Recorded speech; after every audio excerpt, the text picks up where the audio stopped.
Bismillah. Assalamualaikum warahmatullahi wabarakatuh. Alhamdulillah.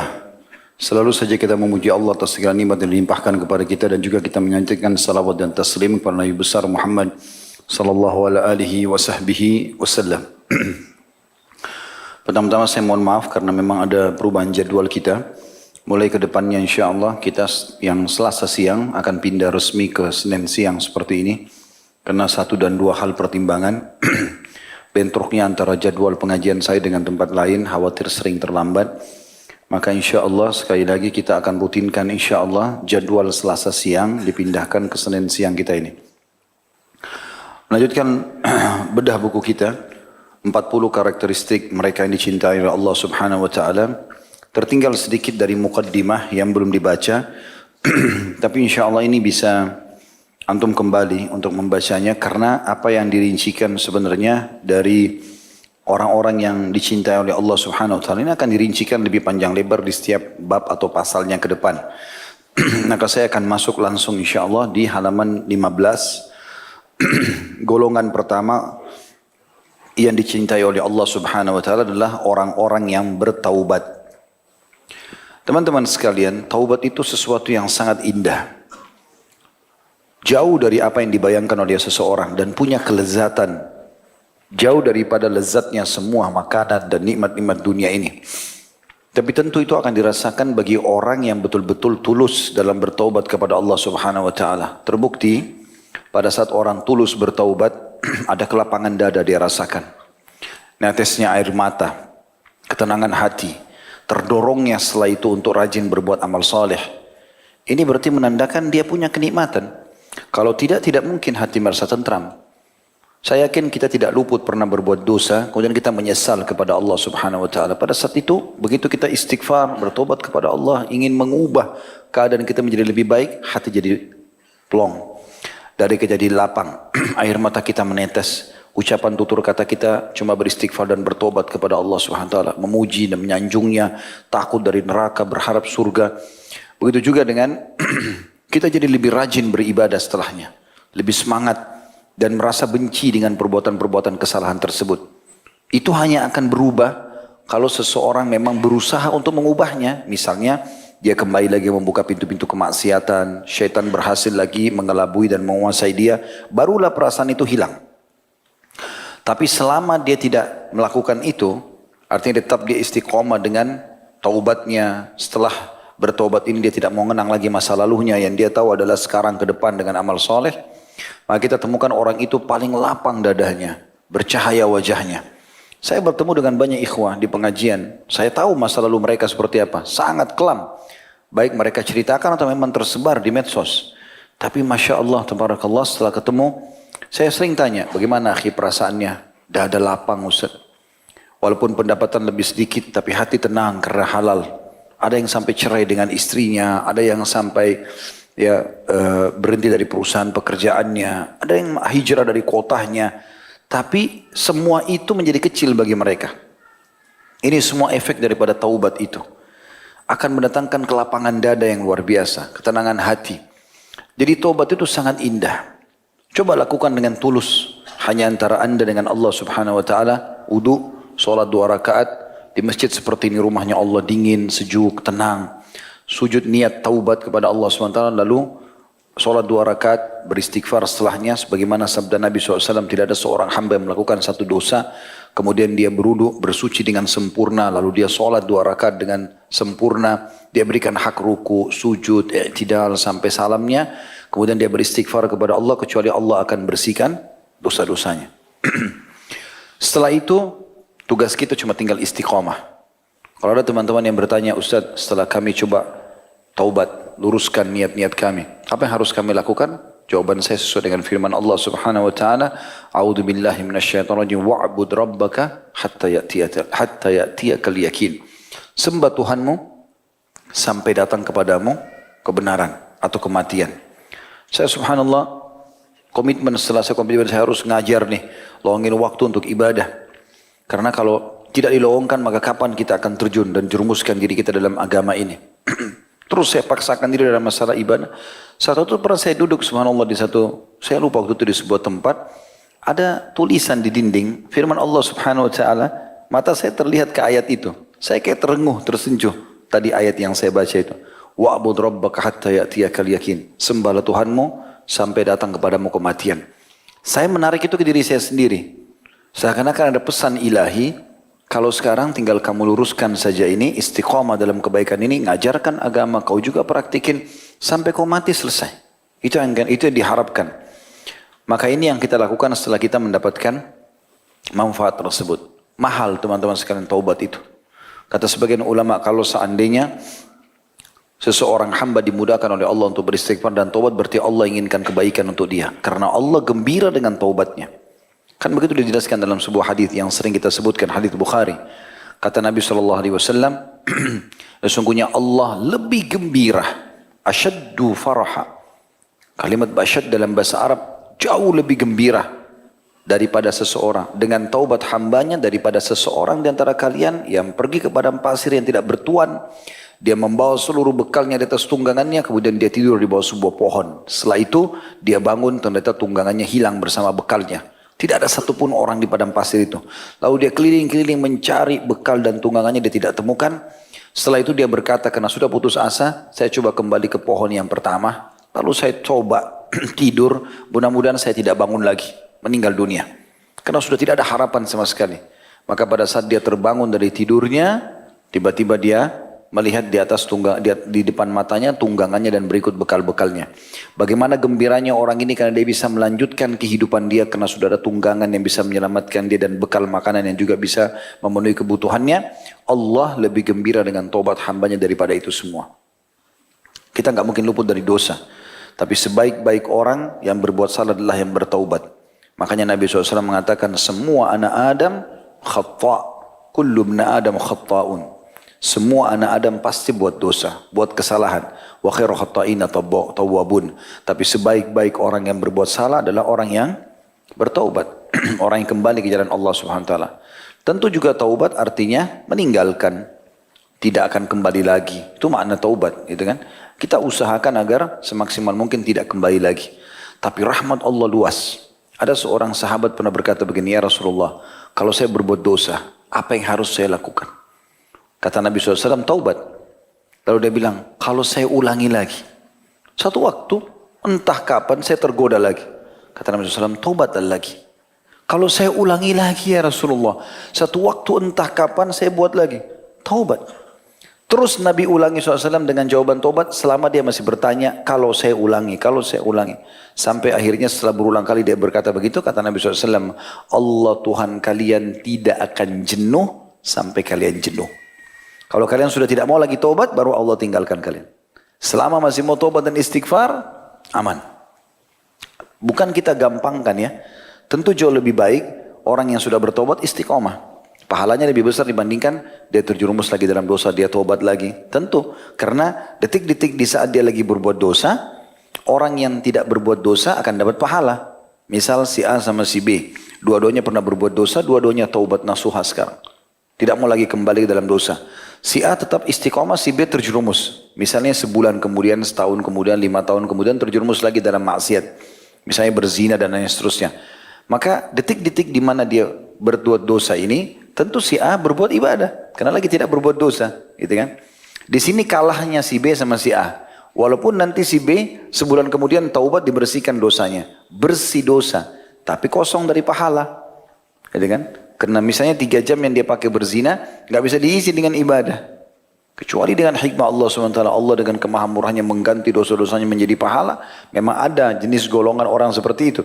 Tapi tentu tidak semuanya. Oleh karena itu teman-teman sekalian, kalau ada godaan syaitan, toh gampang pintu taubat terbuka. Ya, tetapi kita perlu renungi 2 hal. Apakah kita bisa mencapai waktu kita bertobat itu? Misal orang buka pintu perzinahan malam ini, kemudian dia tanpa dia sadar, dia pikir gampang dia bisa tobat, ternyata malam itu juga dia meninggal. Jadi dia tidak sempat sampai di tobat itu. Yang kedua, kalaupun dia bisa diterima tobatnya, maka minimal detik-detik yang dia pakai maksiat tidak terisi amal soleh, dan itu tidak bisa diperbaiki sampai hari kiamat. Beruntunglah orang yang engah dengan masalah ini. Semoga Allah SWT memudahkan kita tentunya untuk istiqamah dan juga menjaga Ya, supaya kita tetap berada di agama Allah Subhanahu wa taala. Ingat teman-teman, jangan terpengaruh dengan mudahnya umur antum. Jangan terpengaruh dengan mulusnya kulit, ya. Kemudian apa namanya? Belum terjangkaunya, belum tercapainya titel-titel dunia, baik itu titel akademik kah, baik itu prestasi harta kah, atau belum menikah. Semua ini mati tidak mengenal itu. Dia kalau datang dia akan menyambut semuanya orang yang saat ajalnya sudah datang. Waktu kita di dunia terbatas. Nikmati pada hal-hal yang dihalalkan saja, jauhi yang haram, sampai kita meninggal insya Allah kita akan mendapatkan apa yang sudah Allah janjikan. Di dunia orang-orang beriman itu bahagia. Karena mereka makan, mereka minum, mereka menikah, mereka bekerja. Silakan, Islam gak larang. Yang penting 5 huruf halal. Jangan 5 huruf yang lain haram. Meninggal, surga yang luasnya seluas langit dan bumi sudah menunggu. Para bidadari-bidadara menunggu. Lalu kenapa kita gak menjadi orang baik? Gitu kan? Sementara kita bisa mengisi dengan kenikmatan dunia. Kecuali orang beriman tidak boleh makan, tidak boleh minum, kelaparan, susah. Mungkin, ini enggak. Terbukti para nabi-nabi, orang-orang soleh semuanya diberikan rezeki oleh Allah SWT. Jangan pernah jadikan perbandingan antara orang kafir yang kita lagi di mata kita, dia lagi melimpah nikmat padanya, dengan orang muslim yang beribadah lalu miskin. Jangan dipertemukan ini. Secara fasilitas ya. Karena ini nggak pernah kenal masalah halal haram bagi mereka. Dan bisa saja nikmat yang melimpah itu terjadi karena 2 hal. Yang pertama Imam Qurtubi menitik beratkan, kalau ada orang kafir melimpah nikmat padanya, sementara dia tidak meraih hidayah dan tidak berusaha beriman kepada Allah, berarti Allah ingin menghabiskan semua pahala dia di dunia. Sebagaimana dalam hadis disebutkan masalah itu, Imam Qurtubi menyebutkan dalam kitab Tadhkirah beliau. Jadi Allah Subhanahu wa taala kata Nabi SAW menghabiskan kebaikan orang-orang kafir di dunia. Jadi misalnya dia bakti sama orang tuanya, dia bersedekah, dia senyum sama orang, itu kan dalam agama Allah semuanya baik. Orang kafir itu kan tidak dibobotkan sebagai pahala dia, tapi tetap itu nilainya ibadah, nilainya pahala, nilainya kebaikan, maaf. Nilainya kebaikan. Allah habiskan semua supaya di akhirat dia nggak ada lagi tidak ada lagi kebaikannya. Sebaliknya juga kata Nabi SAW, dan Allah mudahkan kematian si kafir untuk menghabiskan semua kebaikannya. Dan sebaliknya orang-orang mukmin Allah buat pada saat dia meninggal dunia itu di keningnya ya ada keringat karena Allah ingin menghabiskan dosa-dosanya. Sehingga dia bertemu dengan Allah tidak tertinggal dosa sedikit pun. Nah, kalau ada orang muslim kemudian dia miskin misalnya, Allah lebih tahu keadaannya. Mungkin memang orang ini kalau dikayakan justru jauh dari agama. Mungkin dengan keadaan itu dia bisa istiqomah. Banyak orang miskin teman-teman sekalian, dengan gubuk dia tinggal, dengan pakaian cuma berapa lembar, ternyata rajin ke masjid. Ibadah. Belum tentu kalau orang ini dikasih rumah di Menteng oleh Allah, mobilnya Alphard dia mau ibadah, belum tentu. Terbukti banyak orang tadinya istiqomah, betul dikasih fasilitas, kurang ibadahnya. Allah lebih tahu. Makanya dalam sebuah hadis sejalan dengan ini, sabda Nabi SAW, Allah berfirman, kepada para malaikat pembagi rezeki, lapangkan rezekinya hambaku si fulan, karena kalau lapangkan, dia akan makin dekat kepadaku. Dan sempitkan rezekinya si fulan, karena kalau kau luaskan rezeki, dia akan jauh dari aku. Maka itu bentuk kasih sayang Allah SWT. Tapi kalau antum bisa mempertemukan antara istiqomahnya dalam agama, pada saat kita lagi susah dan pada saat kita lagi senang, Allah akan bukakan rezeki yang tidak bisa dibayangkan. Yang sangat luas. Ya, Allah SWT akan bukakan pintu-pintu rezeki, pintu bisnis, pintu nama baik, pintu semuanya. Asal kita bisa menjaganya. Tapi kapan kita tidak bisa menjaga justru membuat kita lalai. Ya semoga Allah SWT bisa pertahankan. Tapi kalau umumnya Allah SWT angkat nikmat itu. Seperti itu kurang lebih gambarannya. Di sini penulis, kita masuk ke buku kita. Mengangkat surah Al-Baqarah ayat 222. Berhubungan tentang Allah mencintai orang-orang yang bertaubat. Tapi setelah saya telusuri, ternyata beliau lebih fokus membahas makna tafsir daripada Al-Baqarah 222 ini. Tentang masalah wanita haid. Hukum-hukum yang berhubungan dengan wanita haid. Begitu juga tentang berhubungan biologis wanita haid dengan suaminya. Baru kemudian setelah itu beliau hubungkan di penutupan ayat dengan masalah taubat. Ya, jadi nanti jangan heran kalau kita bahas ini, nanti kita banyak membahas tentang masalah hukum-hukum haid. Nanti di closingnya baru ada penutupan tentang masalah taubat itu. Saya akan bacakan Penulis berkata golongan satu yang dicintai Allah adalah orang-orang yang bertaubat. Allah yang maha tinggi telah berfirman dalam Al-Baqarah 222. A'udzu billahi minasyaitonir rajim wa yas'alunaka 'anil mahid. Qul huwa adhan fa'tazilun nisaa fil mahid wa la taqrabuhunna hatta yathurn fa idza tatahharna fa'tuhunna min haitsu amarakumullah innallaha yuhibbut tawwabin wa yuhibbul mutatahhirin. Mereka bertanya kepada Muhammad tentang haid. Katakanlah, haid itu adalah kotoran. Oleh sebab itu hendaklah kamu menjauhi diri dari wanita di waktu haid dan janganlah kamu mendekati mereka hingga mereka suci. Apabila mereka telah suci maka campurilah mereka di tempat yang diperintahkan Allah kepadamu. Sesungguhnya Allah menyukai orang-orang yang bertaubat dan mencintai orang-orang yang mensucikan diri. Jadi saksi bahasan kita sebenarnya adalah Allah menyukai orang-orang yang bertaubat. Mungkin teman-teman ikhwah di sini berkata, bahasan tentang haid apa pentingnya buat kita? Laki-laki nggak ada haidnya. Maka jawabannya sederhana, sangat penting buat antum. Bukankah kita punya istri wanita? Bukankah kita punya anak perempuan? Bukankah ada ibu kita? Bukankah ada saudari kita? Atau mungkin pada saat orang tidak menikah pun kalau dia mau menyampaikan tentang hukum, maka dia mempelajari ilmunya, dia dapat pahala dan dia bisa sampaikan tentang hukumnya. Ya, karena ini sangat berhubungan dengan realita kehidupan kita sehari-hari. Karena kaum wanita tidak akan pernah dihapus dari kehidupan manusia karena akan selalu ada. Maka hukum ini pun berlaku. Itu satu sisi. Sisi yang lain, ternyata ada tradisi orang Yahudi di Madinah. Mereka itu sampai bisa mempengaruhi orang-orang Arab yang ada di Madinah. Sebelum Nabi SAW hijrah ya. Khusus berhubungan dengan masalah haid ini, ialah mereka tidak pernah mau duduk berbicara kumpul dengan istrinya yang haid. Begitu tiba masa haid dipulangkan ke rumah orang tuanya. Setelah selesai haid baru dikembalikan. Jadi nggak makan sama-sama, nggak ngobrol sama-sama. Ya. Islam datang menetralisir masalah itu. Boleh duduk, boleh bicara, boleh ciuman, boleh makan sama-sama, boleh jalan sama-sama. Yang tidak boleh hanya biologis saja, meletakkan kemaluan di kemaluan. Maka kita ada hukum syar'i di situ untuk menjelaskan tentang ini Islam dan ini agama kalian. Lakum dinukum waliyadin. Yahudi punya cara, kita punya cara. Gitu kan? Ada juga orang terlalu berlebihan, orang-orang kafir, mereka tetap menggauli istri mereka pada saat haid. Kalau Yahudi tadi meninggalkan sama sekali, ada juga sebagian orang Nasrani tidak menggauli istrinya pada saat haid. Mereka anggap itu biasa saja.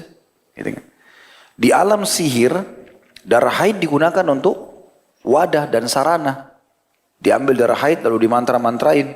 Gitu kan? Digunakanlah untuk mempengaruhi orang lain atau menghina agama Allah dengan meletakkan darah haid di lembar-lembaran kertas mushaf dan segala macam hal. Berarti banyak sekali hal-hal yang berhubungan dengan masalah haid ini yang semestinya seorang muslim ketahui walaupun dia laki-laki. Apalagi muslimah. Tentu mereka lebih butuhkan masalah ini. Baik, di dalam ayat ini kata penulis, Allah Ta'ala memberitahukan kepada kita bahwasanya para sahabat pernah bertanya kepada Rasulullah SAW. Lalu Allah yang maha tinggi memberi fatwa kepada mereka dengan memerintahkan kepada Rasulnya agar memberitahukan kepada mereka. Hal ini menunjukkan betapa Allah yang maha lembut dan maha mengetahui memperhatikan kepada kelompok yang beriman ini dan bahwa mereka itu di sisi Allah mempunyai kedudukan. Dari Anas radhiyallahu anhu ia berkata, Rasulullah SAW bersabda. Jadi hadis ini cukup panjang sebenarnya. Jadi ada sahabat yang mengatakan, ya Rasulullah, apa yang seseorang di antara kami bisa lakukan pada saat istrinya sedang haid? Karena tiap hari, tiap bulan mereka akan hadapi itu. Sekarang belum tahu hukum. Ini wanita haid sama dengan orang Yahudi nggak? Pulangin ke rumah orang tuanya, nggak boleh ngobrol, nggak boleh makan, nggak boleh segala macam. Atau ada batasan syar'inya. Maka Nabi SAW ajarkan ini. Hadisnya adalah riwayat Muslim, jilid 1 halaman 246. Tepatnya nomor hadisnya 302, Abu Daud jilid 1 halaman 439 dan nomor hadisnya 255, Tirmidzi jilid 4 halaman 286, nomornya 4060 dan juga An-Nasai jilid 1 halaman 152, Ibnu Majah juga di jilid 1 halaman 211 dan nomor hadisnya 644. Kata Nabi SAW, Isna'u kulla syai'in illa nikah. Perbuatlah segala sesuatu kecuali nikah atau hubungan suami istri. Baik, kita hubungkan antara jawaban Nabi SAW dengan ayat tadi. Dikatakan mereka bertanya kepadamu tentang haid. Kepada siapa? Nabi Muhammad SAW. Sahabat nanya. Ditanya, "Qul huwa adzan." Katakan hai Muhammad, itu adalah kotoran. Dan sudah ada penelitian tentunya darah haid itu sangat kotor ya. Dan tidak boleh disentuh. Mohon maaf kalau ada di antara ikhwan yang menyentuhkan kemaluannya di darah haid itu, kemungkinan akan terkena berbagai macam penyakit kelamin. Kecuali yang Allah SWT selamatkan tentunya. Ya, semoga Allah selamatkan dan maafkan orang yang pernah melakukannya. Tetapi ini kedepannya semestinya sudah tidak boleh. Gitu kan, sudah tahu hukumnya. Oleh karena itu kata Allah, apa perintah Allah kalau wanita sedang haid? Hendaklah kamu menjauhi diri, menjauhkan diri dari wanita di waktu haid itu, dan janganlah mendekati mereka hingga mereka bersuci.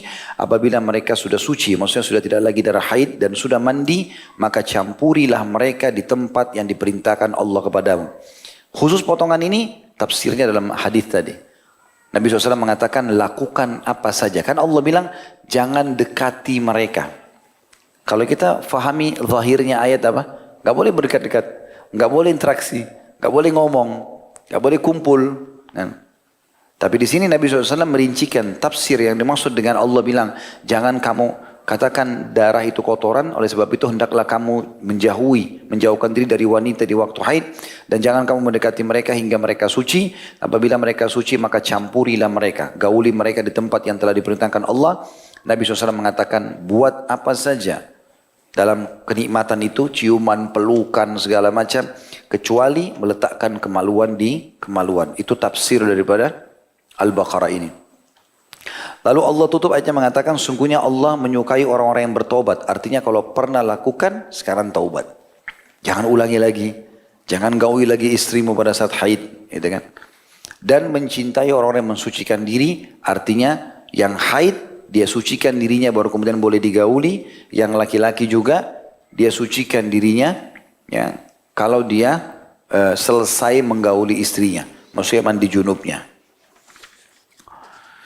Kata penulis di dalam ayat ini terdapat beberapa faedah dan adab-adab yang mana kaum muslimin diwajibkan untuk beradab seperti di bawah ini. Di antaranya diwajibkan untuk mengungkapkan sesuatu yang tabu dengan menggunakan lafaz-lafaz yang baik tanpa menodai etika malu.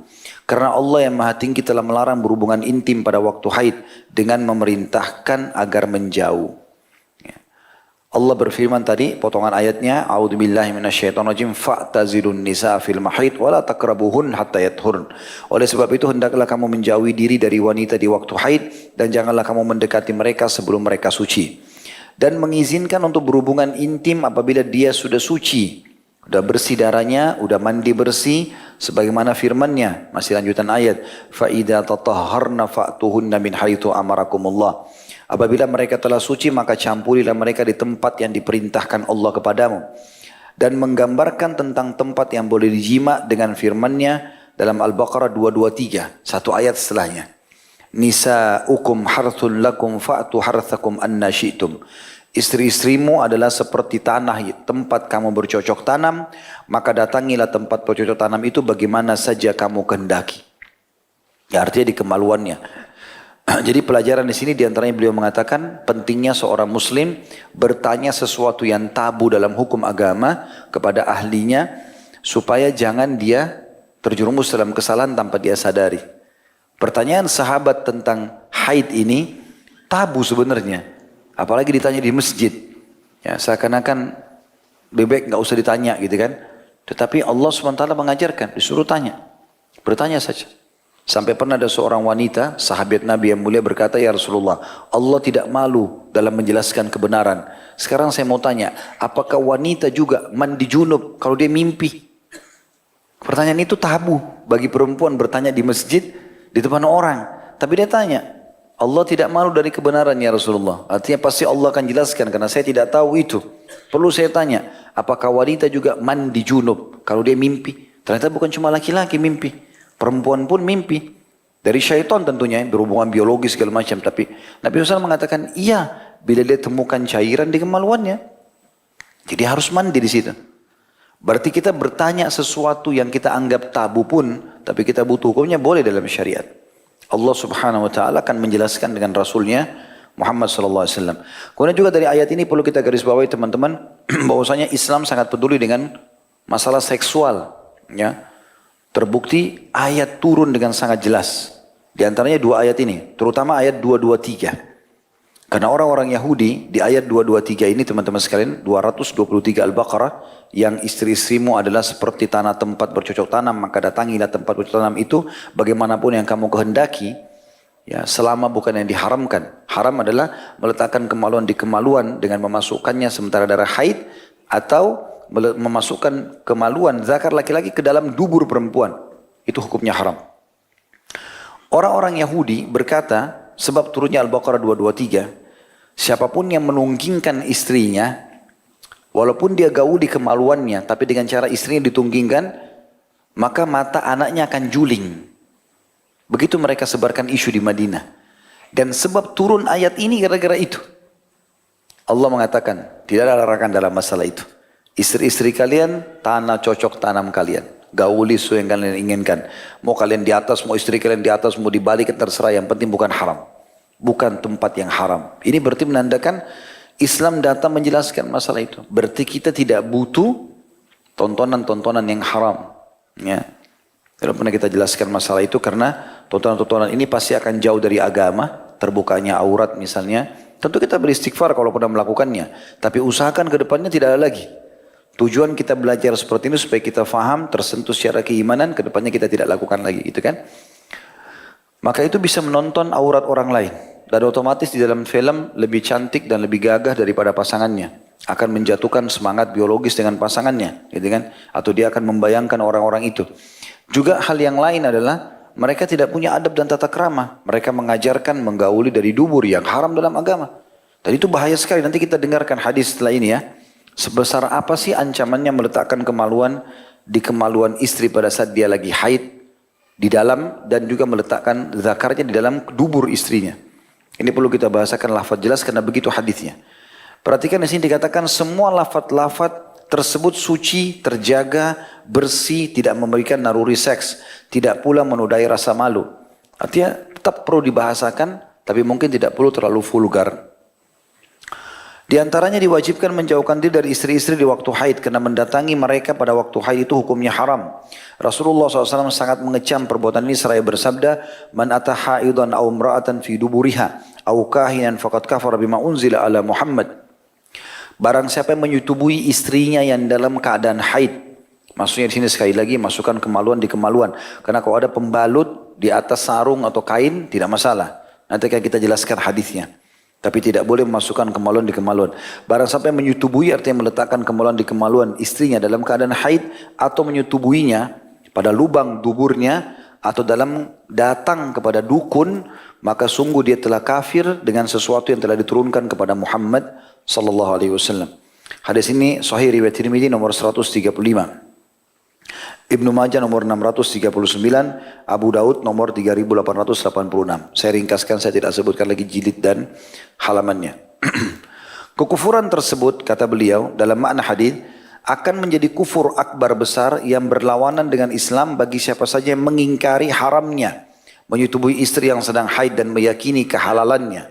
Maka orang tersebut telah kafir dan keluar dari Islam karena dia telah menghalalkan sesuatu yang sudah jelas-jelas diharamkan dalam Islam. Kalau misalnya kita jelaskan, gak boleh lo gauli istri di kemaluan pada saat haid. Siapa yang bilang? Haram. Gak ada haram-haram. Dia bangkang. Bangkang terhadap hukum Allah yang sudah Allah haramkan. Lalu dia menghalalkannya, kufur. Dia harus syahadat lagi kalau dia mau taubat. Karena dia membangkang di sini ya. Barang siapa yang menyetubui wanita yang sedang haid, tapi orang tersebut meyakini akan keharaman menyetubuinya, maka orang tersebut disebut kafir namun tidak keluar dari Islam. Maksudnya ungkapan untuk menjauhkan diri dari melakukan hal itu seperti ini, dan agar tumbuh rasa takut dari hal ya seperti ini. Demikianlah keadaan setiap orang yang menghalalkan hal-hal yang diharamkan, tapi harus bisa dibedakan antara orang yang menghalalkan dengan hatinya, haram tapi tetap dia halalkan, dan orang yang menghalalkan dengan mengerjakannya tapi dia meyakini keharamannya. Beda kedudukannya. Kalau yang pertama, yang bangkang, tidak ada haram-haram, pokoknya dia mau lakukan semuanya, dia tetap menghalalkan apa yang telah Allah haramkan, kafir. Kalau dia lakukan tapi dia tahu itu perbuatan haram, ya, maka ini masuk dalam kategori dosa besar. Ya. Yang dimaksud dengan kalimat teman-teman di sini, dia orang tersebut disebut kafir namun tidak keluar dari Islam. Ini sesuai dengan statement Ibnu Umar radhiyallahu anhu. Jadi ada beberapa dosa yang kalau dilakukan di dalam dalil-dalil terancam dengan istilah kafir tapi nggak keluar dari Islam. Diistilahkan oleh beliau dengan kufurun duna kufrin. Perbuatannya kafir tapi tidak membawa orang pada kekufuran. Tapi dosanya itu saking besarnya mendekati dosa kekufuran. Seperti itu. Barang siapa terkalahkan oleh nafsunya yang selalu menyuruhnya untuk berbuat jelek, maka diwajibkan untuk membayar kafarah. Kafarah artinya pembersihannya. Namun pembayaran kafarahnya ditinjau dari waktu. Apakah dia bersenggama pada awal-awal dari haid, pada waktu sedang banyaknya darah haid, maka dia wajib membayar 1 dinar uang emas. Sekarang kita tinggal ketik di Google 1 dinar nilainya berapa sudah tahu insya Allah. Dan apabila menyenggamainya pada hari-hari akhir-akhir hari haid, di saat akan habisnya darah haid, maka diwajibkan kepadanya untuk membayar 1/2 dinar. Ini maksudnya orang yang tidak tahu, sudah selesai belum istrinya gitu. Ya kadang-kadang juga ada banyak istri yang dia karena ingin memenuhi kebutuhan suaminya atau dia juga ingin biologis, dia sering mengatakan sudah bersih kok, nggak apa-apa gini. Padahal sebenarnya dia masih ada darah. Setetes pun tetap dihitung darah haid. Walaupun warnanya sudah berubah. Gitu kan. Semasa itu dia keluar di jadwal rutinnya dia. Saya wanita pasti tahu masalah itu. Haid umumnya antara 3 sampai 7 hari normalnya ya. Kalau ada orang rutin begitu setiap bulan, ternyata bulan ke-6 atau bulan ke-7 dari masa 1 tahunnya itu keluar lebih dari 7 hari, berarti sudah istihadhah namanya. Bukan darah haid lagi, tapi istihadhah. Istihadhah itu seperti pembuluh darah yang pecah, ya, tapi mirip darah haid karena sudah lewat dari siklus rutinnya dia, gitu kan? Itu pernah terjadi kepada seorang sahabat Nabi. Maka Nabi SAW mengatakan itu adalah pembuluh darah yang pecah. Maka oleh karena itu mandilah dan sholatlah. Dari Ibnu Abbas dalilnya, dari Ibnu Abbas radhiyallahu anhu dari Nabi SAW berkenaan dengan orang yang menyetubui istrinya yang sedang dalam keadaan haid, maka beliau bersabda, yatasaddaqu bidinarin aw nisfi dinar. Hendaklah dia bersedekah 1 dinar atau 1/2 dinar. Hadis ini riwayat Abu Dawud nomor 237, juga 261. Ya. An-Nasai juga sebutkan dan juga Ibnu Majah menyebutkan. Ibnu Majah di nomor 640. Ibnu Abbas radhiyallahu anhu berkata, "Idza asabaha fi awwalid dami fa dinarun wa idza asaba fi inqita'id dami fa nisfu dinar." Apabila menyenggamainya pada awal mengalirnya darah, maka ia harus membayar 1 dinar. Sedangkan apabila menyenggamainya waktu berhentinya darah, maka ia harus membayar 1/2 dinar. Maksudnya di akhir-akhirnya. Termasuk teman-teman tidak boleh menggauli sampai dia, Allah bilang, hatta yathurn, sampai mereka suci. Salah satu maknanya adalah berhenti darah dan mandi. Mandi wajib, bersih dari haid dan nifas itu wajib. Baru boleh menyentuhnya di situ. Ya. Makanya ini ikhwah-ikhwah bujang-bujang ini kalau mau nikah, ya, atau akhwatnya menentukan, dari akhwat mungkin ikhwanya tidak tahu, dari akhwatnya menentukan masa akad nikah jauh dari masa tanggal haidnya. Karena dia nikah, akad nikah terus haid, kesian juga laki-lakinya. Ya. Atau bisa terjadi pelanggaran ini. Wah kan masih pengantin baru, sudahlah boleh buat, tidak apa-apa. Di antaranya bahwasanya seorang suami diperbolehkan untuk bersenang-senang dan melakukan segala sesuatu dengan istrinya yang sedang haid kecuali bersetubuh. Jadi boleh makan, boleh ngobrol, boleh bercanda, boleh segala macam. Gitu kan? Bahkan Nabi SAW itu menggauli ummahatil mu'minin di saat haid, tapi menyuruh mengencangkan kain di tempat keluarnya haid. Begitulah penyampaian Aisyah radhiyallahu anha ummul mu'minin. Rasulullah SAW kalau ingin menggauli salah seorang di antara kami sementara dia haid, maka beliau suruh mengencangkan kain di tempat keluarnya darah, lalu beliau ya menggaulinya, menciumnya, mencumbunya segala macam. Sebagian ulama mengatakan onani hukumnya haram kalau laki-laki kerjakan. Tapi kalau istrinya yang lakukan, apalagi kalau lagi haid, maka tidak ada masalah. Karena masuk dalam bab istimta atau menikmati yang dihalalkan dalam agama. Di antaranya bahwa menjauhi istri yang sedang haid itu terus berlangsung sampai dia mandi. Hal ini berdasarkan firman Allah SWT Al-Baqarah 222 tadi, wala taqrabuhunna hatta yathurn, dan jangan kamu mendekati mereka sampai mereka atau sehingga mereka suci. Lalu Allah bilang fa idza tatahharna, apabila mereka telah suci, maksudnya sudah mandi, Fa'atuhunna min haitsu amarakumullah. Maka campurilah mereka di tempat, maksudnya kemaluan yang diperintahkan Allah kepadamu. Yang perlu diketahui bahwa hubungan suami istri itu sangat rahasia sekali. Tidak boleh disebarkan dan tidak boleh dibicarakan kepada orang lain. Siapapun itu. Ya. Kecuali antum konsultasi dalam kondisi memang pasangan kita sangat jauh dari yang diharapkan. Gitu kan? Misal tidak mau berhubungan biologis, atau kalau berhubungan biologis sering mengeluarkan bau-bau yang tidak sedap. Sudah coba berobat ternyata tidak, lalu bicara sama dokter, konsultasi itu lain. Gitu kan? Konsultasi. Tapi yang dimaksud adalah kalau sudah punya kelebihan dalam biologis, puas dengan pasangan, nggak boleh diceritain sama siapapun.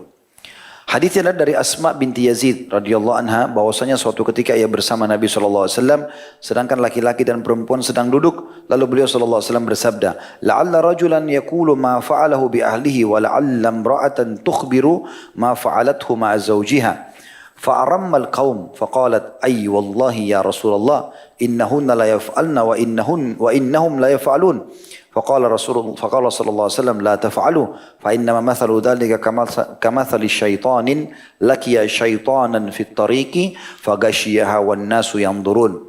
Mungkin kata Nabi SAW, ada seorang laki-laki yang mengatakan sesuatu yang ia lakukan bersama istrinya, cumbuannya, biologisnya, dan seorang istri mungkin memberitahukan sesuatu yang telah ia kerjakan bersama suaminya. Kaum semuanya di masjid pada diam, senyap. Lalu Asma radhiyallahu anha, ini seorang sahabat Nabi yang mulia, mengatakan, iya ya Rasulullah. Iya benar, iya demi Allah ya Rasulullah. Sungguh mereka yang perempuan berbuat demikian dan mereka juga yang laki-laki juga seperti itu. Lalu Nabi SAW bersabda, janganlah kalian berbuat seperti itu, karena demikian itu seperti syaitan laki-laki yang bertemu di jalan dengan syaitan perempuan, lalu bersetubuh dengannya sedangkan manusia melihatnya. Hadis ini disebutkan sahih oleh Imam Ahmad di nomor 237 dan juga disebutkan dalam Adabuz Zafaf, halaman 72. Ketika nafsu selalu memerintahkan untuk berbuat kejelekan, kata beliau, sedangkan manusia lemah dalam permasalahan memahami hubungan suami istri, serta naluri hubungan kelamin yang mana membuatnya melanggar batasan-batasan Allah dan terjerumus di dalamnya, maka Allah memberikan petunjuk agar melakukan taubat. Sebagaimana Allah mengatakan, jadi misalnya dulu-dulu sudah nikah, belum tahu, sekarang ikut pengajian sudah tahu, dulu suka melakukan segala macam hal, karena tontonannya dan ajarannya adalah gurunya orang-orang non-muslim, orang kafir. Sehingga dia mengikuti caranya. Allah mengatakan, Innallaha yuhibbut tawwabin. Sesungguhnya Allah mencintai orang-orang yang suka bertaubat. Jadi kembali dari kesalahan itu. Orang yang selalu bertaubat adalah orang yang senantiasa kembali kepada Allah. Kembali kepada Allah setelah bermaksiat kepadanya. N-nya besar kata ganti Allah. Kembali untuk melaksanakan perintahnya setelah ia menyelisihi perintahnya. Setiap dosa itu akan menjauhkan seseorang dari Allah dan akan memutuskan hubungannya dengan Rabb-nya. Disebutkan dalam hadis qudsi, Allah Subhanahu wa taala telah berfirman, inni khalaqtu ibadi hunafa'a kullahum wa innahum atathum asyayatina fajtalathum an dinihim. Sesungguhnya aku telah menciptakan hamba-hambaku semuanya dalam keadaan lurus. Namun syaitan datang kepada mereka lalu membelokkan mereka dari agama mereka. Hadis ini riwayat Muslim nomor 2865. Sedangkan orang-orang yang selamat, kata beliau, ya, sekarang sudah mulai masuk ke dalil-dalil tentang masalah taubat ya. Sedangkan orang-orang atau orang yang selamat itu adalah orang yang apabila ia tersesat, niscaya ia langsung kembali kepada Allah, dan jika berdosa niscaya bertaubat. Karena sungguhnya Allah telah berfirman dalam surah An-Nisa ayat 110, A'udzu billahi minasyaitonir rajim, wa may ya'mal su'an aw yadhlim nafsahu thumma yastaghfirillah yajidillaha ghafurur rahima. Barang siapa yang mengerjakan kejahatan dan menganiaya dirinya, maksudnya melakukan perbuatan yang bisa membawa murka Allah kepadanya, kemudian dia mohon ampun kepada Allah, niscaya dia mendapati Allah Maha Pengampun lagi Maha Penyayang. Ya. Subhanallah, kata ulama, tidak ada orang yang berbuat dosa kecuali Allah buat penyesalan setelah itu. Siapapun yang merasakan teman-teman sumpek, sedih, suntuk, tidur susah, gelisah, suka mimpi buruk, rasanya dunia ini walaupun luas sempit, rumah luas sempit, adanya dosa. Taubat. Itu saja kuncinya. Semua permasalahan kita di dunia terjadi karena masalah kita hubungan sama Allah. Antum perbaiki hubungan sama Allah, ini baik sendiri semua. Kita pernah pasti buat salah. Tapi kita coba perbaiki. Intinya teman-teman kita sadar itu kesalahan lalu kita kembali kepada Allah. Nanti Allah punya cara. Nggak usah antum perbaiki nama antum semua, nggak usah. Bukan urusan kita itu. Kita muhasabah, istighfar kepada Allah. Kalau itu haknya Allah, taubat. Kalau itu haknya manusia, kita ada ambil barang orang atau segala macam, taubat kepada Allah, kembalikan hak itu. Bersih kembali. Allah punya cara dengan itu. Ya, itu yang dimaksud dengan hadits Nabi SAW. At-taubatu jubbu ma qablah. Taubat akan membersihkan dan menghapuskan semua yang masa lalu. Artinya semua sampai bekas-bekasnya pun akan Allah SWT perbaiki. Kemudian juga dalam surah Al-Imran ayat 135 Allah SWT berfirman, A'udzubillahi minasyaitonirrajim, walladzina idza fa'alu fahishatan aw dhalamu anfusahum dzakarullaha fastaghfaru lidzunubihim wa yaghfiru dzunuba innallaha wa lam yusirru ala ma fa'alu wa hum ya'lamun. Dan juga orang-orang yang apabila mengerjakan perbuatan keji, perbuatan dosa, atau menganiaya dirinya sendiri, niscaya mereka ingat akan Allah, lalu memohon ampun terhadap dosa-dosa mereka. Dan siapa lagi yang dapat mengampuni selain daripada Allah? Dan mereka tidak meneruskan perbuatan kejinya itu, sedang mereka mengetahui. Ya setelah sampai kepada mereka informasi ini, ya sudah, mereka berhenti, taubat, kedepannya sudah baik saja. Bertaubat setelah berbuat dosa wajib dilakukan dengan sesegera mungkin. Jadi kita kalau buat dosa harus segera taubat. Ada satu celah di sini, sebagian ulama mengatakan syaitan akan terus berusaha agar seorang hamba mukmin terjerumus dalam dosa. Kalau sudah terjerumus dalam dosa, dia akan pindah ke tahap setelahnya, yaitu membuat si muslim itu kalau bukan menganggap remeh dosanya, sehingga dia anggap dosa kecil nggak apa-apa.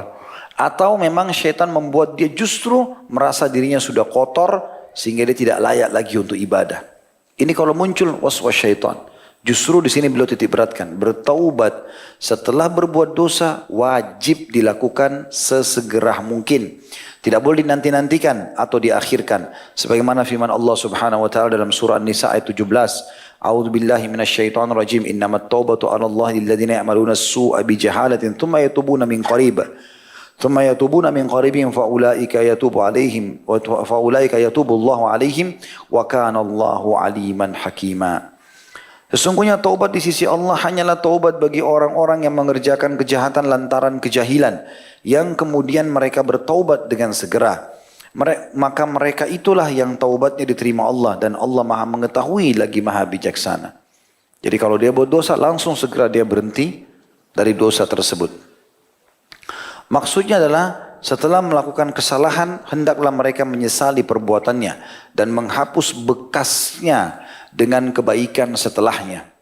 Sebagian ulama menambahkan mengatakan salah satu ciri tobat orang hamba diterima, ini pendapat sebagian.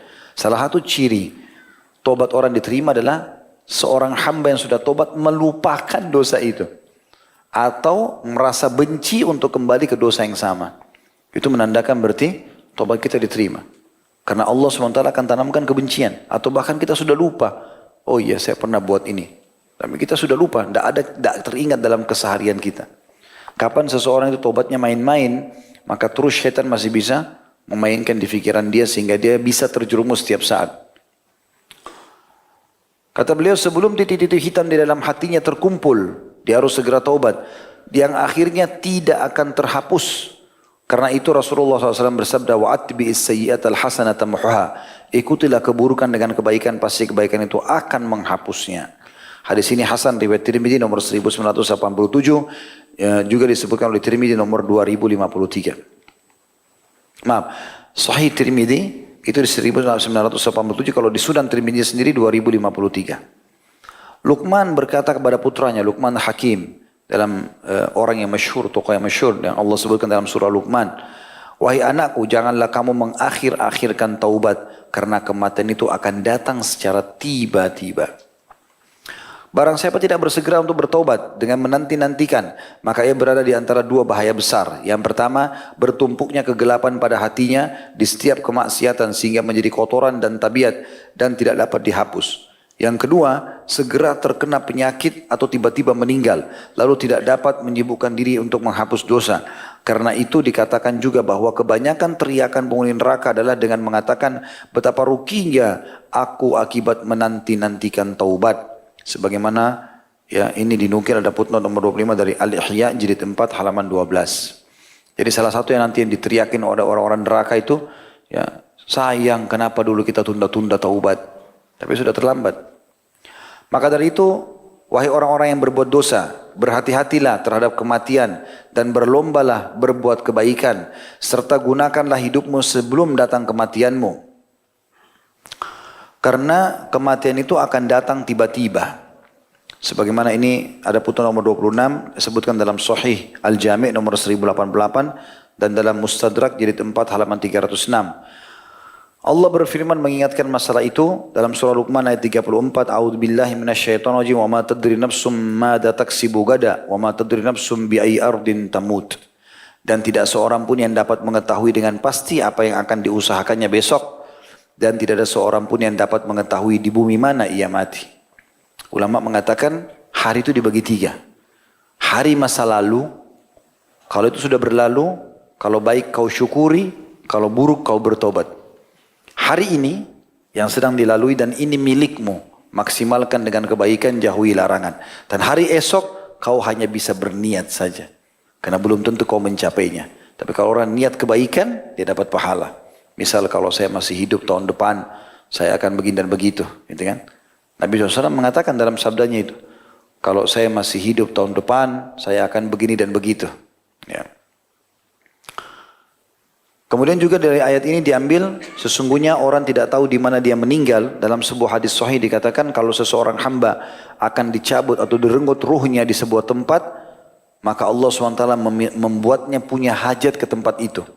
Kalau dia pebisnis, dia bisnis. Kalau dia apalah, pokoknya dia datang ke tempat itu, nanti di situ dicabut ruhnya. Tidak akan mati kecuali di tempat yang sudah ditentukan. Ya. Maka cepat-cepatlah bertaubat kata beliau dan bersegeralah kembali kepada Allah. Pepatah bahasa Arab mengatakan, karena kamu tidak tahu jika malam telah gelap, apakah kamu akan hidup sampai waktu fajar. Ketahuilah kata beliau bahwa orang yang bermalas-malasan di hadapan Allah akan benar-benar menyesal ketika datang kematian. Lalu mereka meminta kepada Allah untuk dikembalikan ke dunia agar mereka dapat melaksanakan apa-apa yang telah mereka tinggalkan. Betapa tidak mungkinnya hal itu. Sebagaimana Allah pastikan dalam surah Al-Mu'minun ayat 99 sampai ayat 100. A'udzu billahi minasyaitonir rajim. Hatta idza jaa ahadahumul maut qala rabbirji'un la'alli a'malu salihan fima tarakt. Kalla innaha kalimatun huwa qailuha wa min waraihim barzakhun ila yaumi yub'atsun. Demikianlah orang-orang kafir itu hingga apabila datang kematian kepada salah seorang di antara mereka. Maka barulah dia berkata, ya Tuhanku, kembalikanlah aku ke dunia agar aku berbuat amal soleh, amal yang soleh terhadap apa yang telah aku tinggalkan dulu. Beriman, patuh, segala macam. Sekali-kali tidak mungkin kata Allah. Sesungguhnya itu adalah perkataan yang diucapkan saja. Dan di hadapan mereka ada dinding sampai hari mereka dibangkitkan. Barzakh. Maksudnya alam kubur sampai dibangkitkan. Karena itu Allah Ta'ala memerintahkan kepada orang-orang yang berlebihan dalam perbuatan dosa dan kemaksiatan agar segera kembali ke jalan Allah dan menyesal atas perbuatan mereka. Ini ayat yang paling saya sukai teman-teman sekalian. Ayat yang luar biasa. Renungi baik-baik. Surah Az-Zumar ayat 53 sampai 59. A'udzu billahi minasyaitonir rajim. Qul ya ibadiyalladzina asrafu ala anfusihim la taqnatu min rahmatillah. Innallaha yaghfiru dzunuba jami'a. Innahu huwal ghafurur rahim. Wa anibu ila rabbikum wa aslimu lahu min qabli an ya'tiyakumul adabu thumma la tunsarun. Wattabi'u ahsana ma unzila ilaykum min rabbikum min qabli an ya'tiyakumul adabu baghtatan wa antum la tash'urun. An taqula nafsun ya hasrata ala ma faradtu fi jambillah wa in kuntu laminas sakhirin. أو تقول لو أن الله هداني لكنت من المتقين أو تقول حين ترى العذاب لو أن لي كرة فأكون من المحسنين بلى قد جاءتك آياتي فكذبت بها واستكبرت وكنت من الكافرين. Katakan hai Muhammad, hai hamba-hambaku yang telah melampaui batas, udah terlalu banyak dosa yang gak masuk akal. Mungkin ada dosa yang dilakukan yang orang-orang tidak lakukan umumnya. Katakan hai Muhammad, hai hamba-hambaku, Allah berfirman, hamba-hambaku yang telah melampaui batas terhadap diri mereka sendiri, janganlah kamu berputus asa dari rahmat Allah, karena sungguhnya Allah mengampuni dosa-dosa semuanya. Sesungguhnya dialah yang maha pengampun lagi maha penyayang. Asal kau mau taubat, Allah maafkan. Kafir pun, Fir'aun pun mengaku Tuhan. Kalau dia mau taubat dia terima. Tapi dia tidak mau. Lalu Allah bilang, dan kembalilah kamu semua kepada Rabbmu. Kembali maksudnya, hayo menuju ke jalannya. Gak ada waktu lagi nih, ibadah. Tinggalkan larangannya, kerjakan perintahnya. Dan berserah dirilah kepadanya. Kalau ada urusan-urusan yang kamu rasa mengganjal, tawakal ala Allah. Cari ikhtiar, kemudian serahkan kepada Allah. Sebelum azab datang kepadamu, ya, bisa bermakna azab kematian atau memang siksa kubur atau siksa akhirat. Kemudian kamu tidak dapat ditolong lagi. Dan ikutilah sebaik-baik sesuatu yang telah diturunkan kepadamu dari Rabbmu. Maksudnya Al-Quran dan Sunnah. Sebelum datang azab kepadamu dengan tiba-tiba. Sedang kamu tidak menyadarinya. Supaya jangan ada orang yang mengatakan amat besar penyesalanku atas kelalaianku dalam menunaikan kewajiban terhadap Allah. Sedang aku sungguh termasuk orang yang memperolok-olok agama Allah. Dia tidak ada gunanya. Karena dia sudah mati baru bilang ini, coba nyesal kalau saya dulu begini dan begitu ya. Atau supaya jangan ada yang mengatakan nanti pada saat dia mati, kalau sekiranya Allah memberi petunjuk kepadaku tentulah aku termasuk orang-orang yang bertakwa. Atau supaya jangan ada yang berkata ketika dia melihat azab, siksaan sudah depan mata, malaikat bawa alat-alat siksanya, kalau sekiranya aku dapat kembali ke dunia, niscaya aku termasuk orang-orang yang berbuat baik. Bukan demikian kata Allah. Sebenarnya telah datang keterangan-keteranganku kepadamu. Lalu kamu mendustakannya. Sudah diperingatkan. Sudah ada tanda-tanda kebesaranku. Dan kamu menyombongkan diri. Dan kamu termasuk orang-orang kafir. Artinya di awal ayat-ayat ini teman-teman. Ayat 53. Itu Allah SWT suruh kita segera bertobat sebesar apapun dosa. Lalu ayat 54-nya Allah suruh kita kembali ke agamanya. Istiqamah. Ya, 53, 54-nya. Kemudian 55, 56, 57, 58 sampai 59 ini semuanya Allah berikan gambaran bagaimana penyesalan-penyesalan orang yang nanti pada saat meninggal tidak sempat taubat. Sesungguhnya Allah memberikan rasa gembira kepada hamba-hambanya dengan membukakan pintu taubatnya serta melarang mereka agar tidak putus asa dari mendapatkan rahmat dan ampunannya. Allah berfirman dalam At-Tahrim ayat 8. A'udzu billahi minasyaitonir rajim. Ya ayyuhalladzina amanu tubu ilallahi taubatan nasuha. Taubatan nasuhan asa rabbukum an yukaffira ankum sayiatikum wa yudkhilakum jannatin tajri min tahtiha al-anhar. Al-ayah. Hai orang-orang beriman, bertobatlah kepada Allah dengan taubat yang semurni-murninya. Betul-betul kembali kepada Allah tanpa ingin kembali ke dosa. Mudah-mudahan Rabb kamu akan menghapus kesalahan-kesalahanmu dan memasukkan kamu ke dalam surga yang mengalir di bawahnya sungai-sungai. Juga Allah perintahkan dalam surah An-Nur ayat 31. A'udzu billahi minasyaitonir rajim wa tubu ilallahi jami'an ayyuhal mu'minun la'allakum tuflihun. Dan bertobatlah kamu sekalian kepada Allah orang-orang beriman supaya kamu beruntung. Artinya beruntung di dunia karena Allah bukakan pintu-pintu rezekinya, beruntung di akhirat karena selamat dari api neraka dan masuk ke dalam surga. Juga Allah menyebutkan dalam surah Al-Furqan ayat 68 sampai 70. A'udzu billahi minasyaitonir rajim. والذين لا يدعون مع الله إلها آخر ولا يقتلون النفس التي حرم الله إلا بالحق ولا يزنون ومن يفعل ذلك يلقى أثاما يضاعف له العذاب يوم القيامة ويخلد فيه مهانا إلا من تاب وآمن وعمل عملا صالحا فأولئك يبدل الله سيئاتهم حسنات وكان الله غفورا رحيما. Dan orang-orang yang tidak menyembah Tuhan yang lain beserta Allah, tidak berbuat syirik dan tidak membunuh jiwa yang diharamkan Allah untuk membunuhnya kecuali dengan alasan yang benar. Kayak di medan perang, atau orang yang menyerang tiba-tiba dari perampok lalu kita membela diri, atau ya pemerintah yang menangkap orang melakukan kriminal yang memang kena hukum mati misalnya. Dan juga tidak berzina. Sebaliknya barang siapa yang melakukan semua itu, menyekutukan Allah, membunuh jiwa tanpa alasan benar atau berzina, niscaya dia mendapatkan pembalasan dosanya, yakni akan dilipat gandakan azab untuknya pada hari kiamat dan dia akan kekal dalam azab itu dalam keadaan terhina. Kecuali orang-orang yang bertobat, beriman dan mengerjakan amal saleh sebelum dia meninggal, maka merekalah yang kejahatan mereka diganti Allah dengan kebajikan dan Allah Maha Pengampun lagi Maha Penyayang. Nah ini penting sekali teman-teman. Saya termasuk selalu mengamalkan itu. Saya minta sama Allah bukan cuma dimaafkan teman, tapi bilang, ya Allah gantilah dosa-dosaku menjadi pahala. Karena di firman Allah ini Allah sebutkan itu. Asal kita beriman, beramal saleh, ya maka otomatis Allah bisa ganti dosa-dosa itu menjadi pahala asal kita istiqomah dalam kebaikan.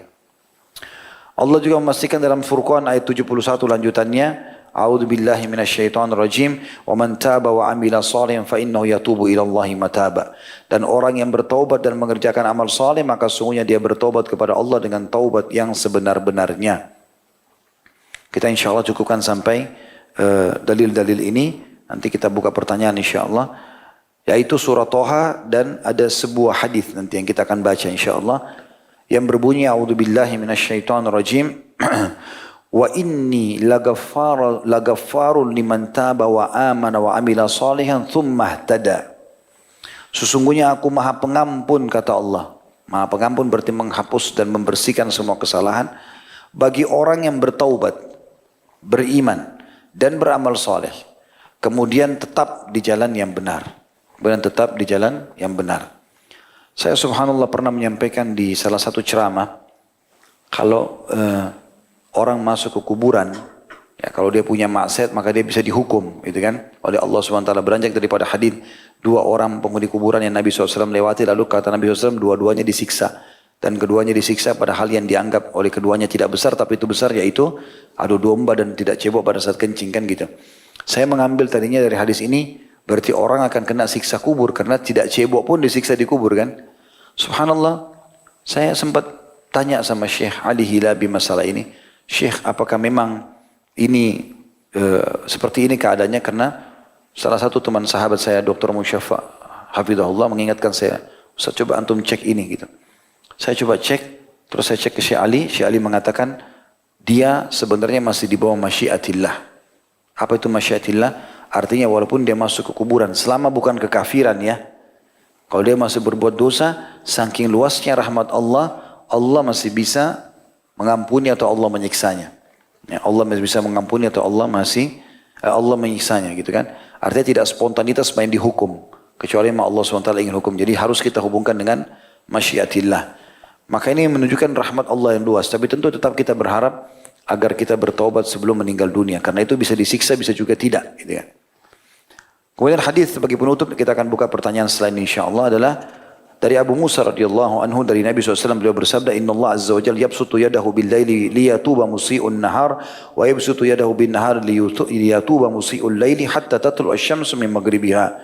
Sesungguhnya Allah yang maha suci dan maha pemurah membentangkan tangannya di waktu malam supaya orang yang berbuat buruk di waktu siang bertaubat, dan dia membentangkan tangannya di waktu siang supaya orang yang berbuat keburukan di waktu malam bertaubat sampai matahari terbit dari barat. Hadis ini sahih riwayat Muslim nomor 2759. Tentu masih ada sekitar 4-5 halaman ya untuk bahasan kita ini. Jadi kita akan masih lanjutkan insyaAllah Senin akan datang di 3 lembar ini, sisanya kurang lebih berarti 6 lembar kalau timbal balik. Dengan insyaAllah mudah-mudahan nanti saya akan tutup materi ini dengan kisah orang-orang yang sudah bertaubat di pertemuan akan datang dengan izin Allah SWT.